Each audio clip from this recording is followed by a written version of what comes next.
Welcome to the Bluegrass Sports Show, or The BS Show. Two fat guys talking crap. so just so you know, we're going to do that every video. Now, this video is going to be the top 5 power forwards of all time.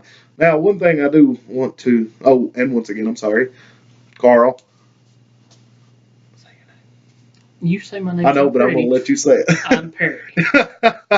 So, one thing we're doing with this video that I just want to bring up is staying on topic. Staying on power forwards, at least. I don't want to get off to other positions and do all that. So we're going to try to stay more on topic. I know we have fluctuated in other videos. So this one we're going to stay on topic. But to get into the video and into what we came here to do, I guess I'm starting this one, right? Yep. Okay. So my number 5 is Elvin Hayes. Now, for those of you that don't know, Elvin Hayes was the original Charles Barkley. He played just like him, and he was a monster. I mean, for his time frame, he was a monster. And you got to count him. To me, you've got to count him up there. I mean, it's debatable whether he's in the top 5, but he's definitely in the top 10 power forwards of all time. But he's my top 5. Okay. My number 5 is going to be Kevin McHale. A lot of people will say that there has never been a better natural scorer on the block from the power forward position than Kevin McHale. He was a primary piece to the original Celtic Big Three of the 80s. And whenever Bird had got hurt and he'd slowed down, and of course Parrish was older, McHale was the anchor of the ship. Mm-hmm. And a lot of people don't know he come off the bench for a long time. He did. But he was even won 6 Man of the Year once. Yes. Kevin McHale, for me, as far as what, and just even as a coach, the impact he's had. He's not been anything as far as a title coach or anything like that. But Could be. A lot of post players that's played for him do nothing but sing his praises for the way that he has been with them as far as helping development. To me, monster. McHale's number. That's easy pick at number 5. I mean, it is. I can see you picking him over Elvin. And number 4, since now it's my turn, I'm going to go with a guy, and something that we've discussed multiple times in other videos. I like people who change the game. Okay.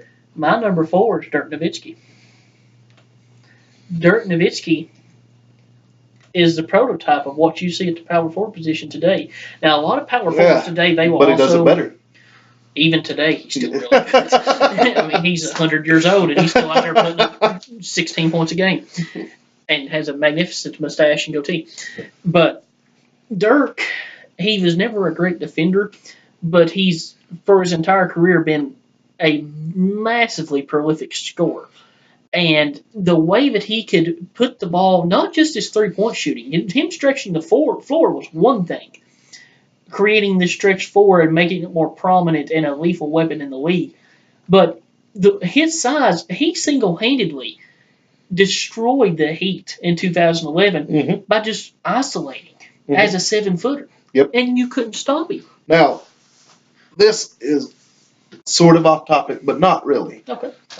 When we talk about It's the man wants to topic. All-time greats, because my number 4 is Dirk. Okay. My number 4 is Dirk as well. And if we talk about, when you talk about centers and unguardable shots, there's only the skyhook and then Dirk Nowitzki's shot. I mean, those are the 2 most unguardable shots. When you talk about unguardable shots, those 2 are it. So I don't see how you can't talk about how great he is when you can create a shot that nobody can stop. Correct. I mean, that's just my thinking on that, besides what his numbers speak for themselves. And when we talk about the Mavs winning that title, who did he have? I mean, he had All-Stars, but no Hall of Famer. I mean, he had Caron Butler. He had Jay Kidd, an old Jay Kidd. Yeah, Caron Butler didn't even play in the playoffs. But that's what I'm saying. I mean, that was the last well-constructed team to win a title. Like the Pistons. And I don't even know, even the Pistons had multiple All-Stars. Yeah, well, that's true. The Mavs, that was the last true team right. that maybe will ever win an NBA title, just because The way that the league's going now, that's never going to happen. No, he had Tyson Chandler at the 5. J.J. Barea was huge in that series. And I mean, Sean Marion was huge. Deshaun Stevenson was huge on that team. That team was loaded with defenders, playmakers, and then people that played well together. And that's whenever LeBron still wore panties. Oh God. Okay. But anyway, Dirk won that championship. Yeah, he did. I mean, he won that championship. So we go to number 3, and my number Jason 3. Terry. He was also. That's your number 3 at power forward? No, he was also on that team. But anyway, okay, my number 3 at power forward would be Charles Barkley, Sir Charles, and you can't talk about enough about Sir Charles with the height disadvantage. We talk about height advantages. He had a height disadvantage. He's like us. Except way better. So Sir Charles was the man. And when we talk about LeBron's physical gifts, Sir Charles had that first. Mm-hmm. I mean, he was fast and yet strong as a bull. I mean, you couldn't stop the guy. He was a monster. My number 3, I'm going to flip you here because I know where you're going with number 2. I'm going Karl Malone. Okay.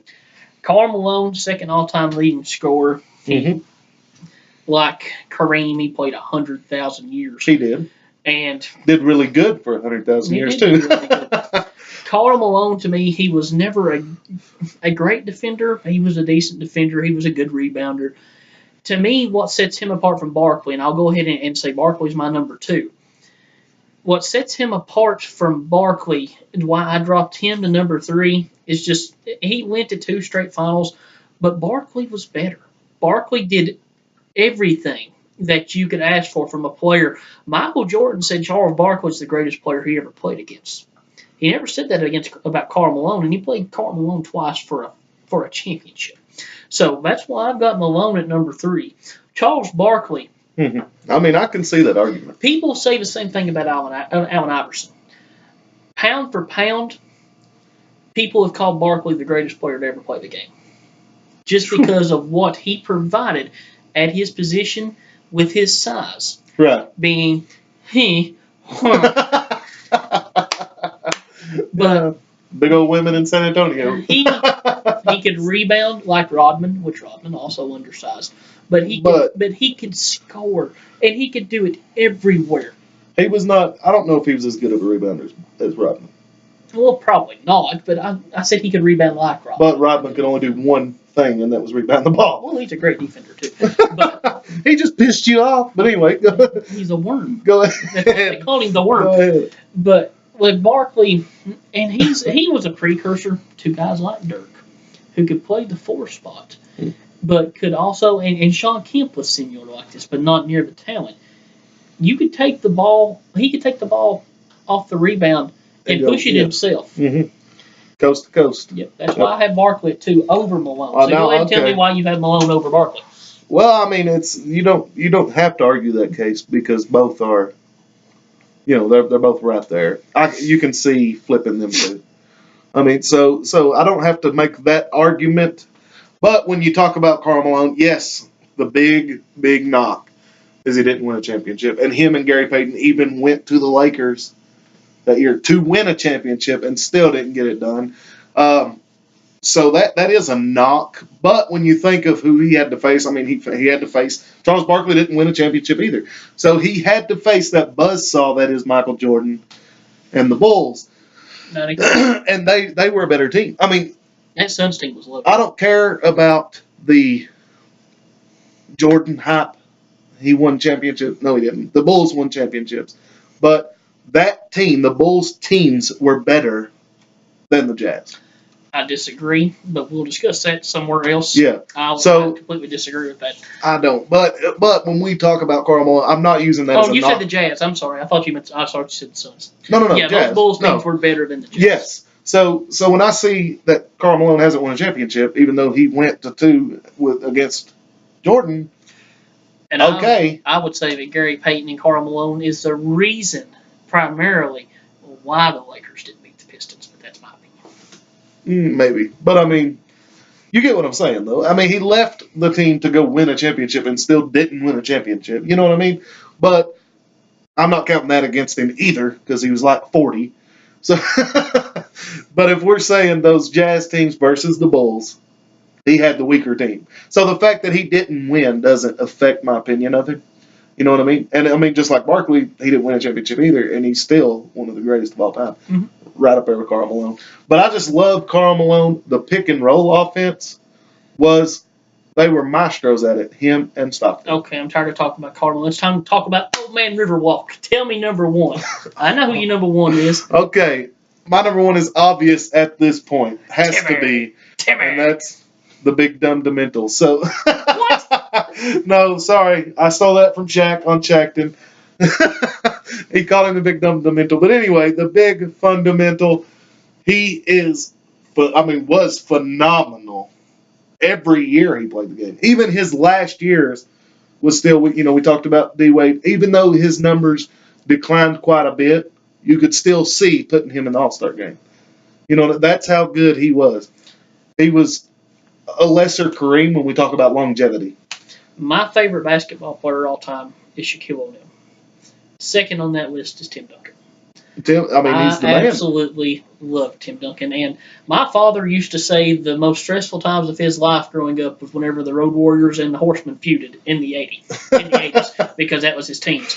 It was terrible for me to watch the Lakers and the Spurs play in the early 2000s because I loved Shaquille O'Neal and I loved Tim Duncan. Tim Duncan, to me, should be in the top 5 or 6 players all time. Tim Duncan, if you make an all-time starting lineup, Tim Duncan starts on that team. Tim Duncan, 5 rings. He should have had 6. He's a monster. Now, what I do want to say is, we've talked before in earlier videos about great teammates. LeBron makes everybody better, all this stuff. Tim Duncan was the ultimate teammate. When you talk about other stars coming in, he easily took the back seat and was like, you guys got it. I'm just going to do my thing. And his thing ended up being the star. And he did it while being the best player in the league. And he was quiet. I mean, he done his job, night in, night out. Did not throw a fuss.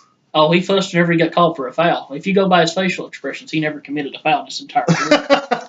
But now I did see one video, and on YouTube, for instance, worst calls ever. He got thrown out of a game. Oh, I remember on the bench. Yep. And Tim Duncan, right? Tim Duncan got thrown out of a game on the bench. The guy never says a word. Well, that one dude that they busted that was rigging all the games.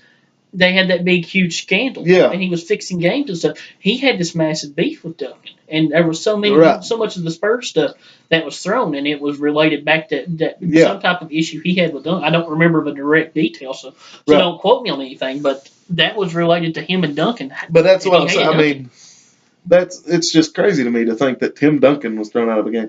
And when I talk about somebody fussing about calls, I'm talking Rasheed Wallace. We're talking about power forwards. Rasheed Wallace level fussing about calls. Cousins. Dennis Rodman level fussing about calls. Taking your shirt off and sitting in the middle of the court. Come on. Tim Duncan was a professional in and out. He may have fussed about a call. And let's face it, Tim Duncan very rarely did foul somebody. If he got called for a foul, it was more of a touch foul. He knew what he was doing. He was fundamentally sound. He was an elite shot blocker but never really left the floor. He could fly. Whenever he's a kid, he was so athletic. He would take the ball on the pick and roll at the top of the key and just take it and jam it on your face. But at the end of his career, he would be in the top 6 or 7 in block shots. And it's just because quiet blocks. He would time standing up on his tiptoes. It wasn't any time. It was smarts. I mean, fundamentally. He was so fundamentally sound. He had the game in and out. We talk about players that can play any era. Tim Duncan's one of those players. He's going to dominate any era of basketball. You mentioned fundamentals. Would you say he was the big fundamental? Yes. Yes, I would. Shaquille the Big Dumb Fundamental. Yep. Shaq actually gave him the nickname the Big Fundamentals. Oh, did he? I didn't know. You'd be surprised how many people in the league got their nickname from Shaq. Okay, here we go again. Paul Pierce. Getting off topic right here, but that is a fun fact. Wade. Well, I mean, come on. I'm just saying. He's smart to make these names. Kevin Garnett. Which big ticket Kevin Garnett? Kevin Garnett, for instance, could have been in this top 5. But I just didn't like him I there. couldn't take And we talk about stretch fours and stuff. Kevin Garnett was that too. He could shoot. But Kevin Garnett's kinda like defensively, Dominique. he was a beast. But anyway, you've got our top fives. If Amari would have stayed healthy. True. If he would have stayed healthy, he was a monster too. But you've got our top fives. So let us know what you think if you disagree with them. Troy Murphy, greatest power forward of all time. Troy Murphy. You'll know. Al Horford, who should have been a power forward, he was a center. But anyway, I'm not a big fan. He played at Florida. I liked him. He played at Florida. I liked him at Florida, but I don't like anybody at Florida. Al Horford's the reason why Boston has no chance to beat Cleveland. But thank you guys for watching, and the next video will be the best video we have because it's showing the best position, and that's center, that dominant position. So definitely tune in for the next video. Thank you for watching this video, though. Press that like button if you liked it, and then hit that subscribe. Thank you for watching.